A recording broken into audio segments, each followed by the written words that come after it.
Hello, I'm David Chaston with 90 at 9, brought to you by interest.co.nz. This week, get everything you need to know in 90 seconds at 9 o'clock, with news that Me First policymaking is struggling to put runs on the board.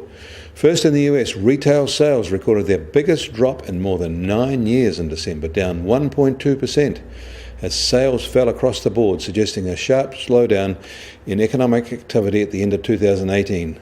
This is a big surprise because markets had expected a small rise, and it might be worse than it looks as well. Only strong car sales kept it from being a larger drop. Year on year, retail sales rose 2.1%, higher than December 2017. The Fed noticed, and so did bond markets.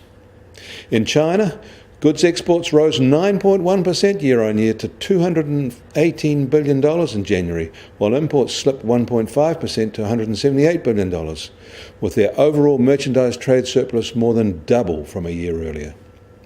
Although an impressive result, some might actually be related to the Chinese New Year shutdown. But despite the overall decline in imports, natural gas imports hit a record high in January, increasing 27% above the same month a year ago. Another win for Australia. In their trade negotiations, there are now reports that the US is considering pushing back the deadline for the imposition of higher tariffs on Chinese imports by 60 days to the end of April. This suggests they're still miles from an agreement, despite the soothing official statements. And in Europe, Airbus has announced it will end the production of its A380 White Elephant aircraft after Emirates Airlines cut most of its orders. And yesterday we reported that the EU had broadened its blacklist of countries that encourage money laundering. Some of those include friends of the US, and today the Trump administration told US banks they could ignore the EU list. Apparently sanctions are only real if the US imposes them.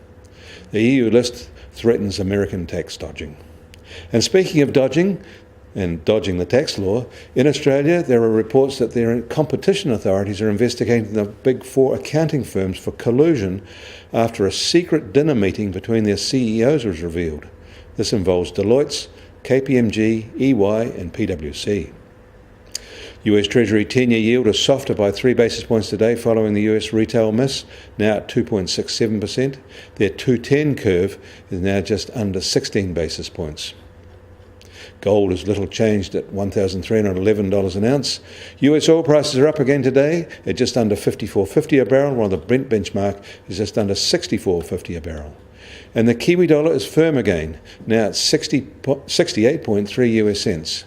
On the cross rates, we're even higher at 96.3 Aussie cents, which is the highest in more than 2 years, and we're at 60.5 euro cents. We're also at a 2018 high against the British pound. That pushes our TWI back up over 73. I'm David Chaston. That was 90 at 9, brought to you by interest.co.nz.